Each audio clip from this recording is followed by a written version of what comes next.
Chapter 19, verse 28 of Luke's Gospel reads, "When he had said this, he went on ahead, going up to Jerusalem. And it came to pass, when he drew near to Bethphage and Bethany, at the mountain called Olivet, that he sent two of his disciples, saying, Go into the village opposite you, where as you enter you will find a colt tied, on which no one has ever sat. Loose it and bring it here. And if anyone asks you, Why are you loosing it?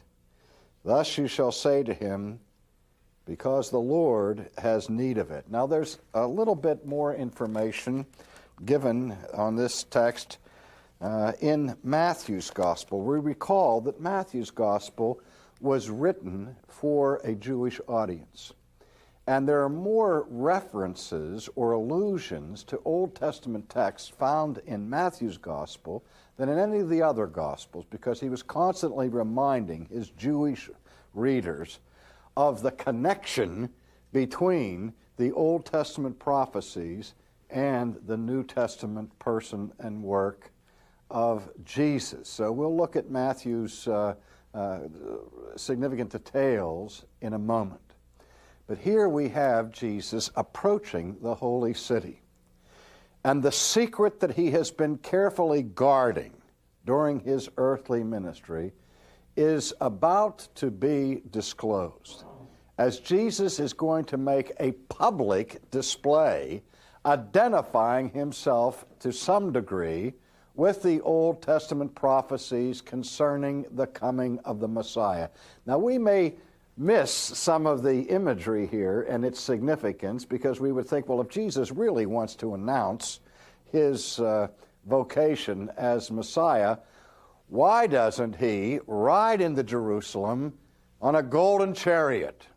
Well, the reason is that in the Old Testament, the prophecy of Zechariah, for example, talked about the coming of Jerusalem's king, who would be riding on the foal of a donkey.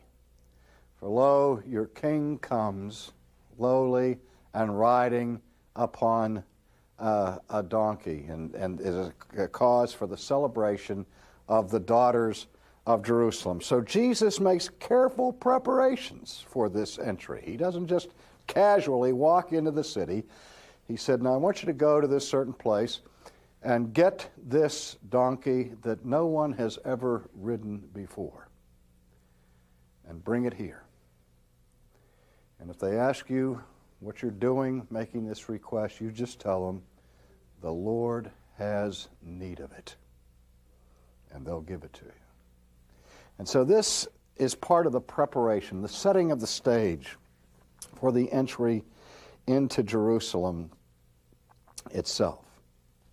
All this was done that it might be fulfilled which was spoken by the prophet, saying, Tell the daughter of Zion, behold, your king is coming to you, lowly and sitting on a donkey, a colt, the foal of a donkey.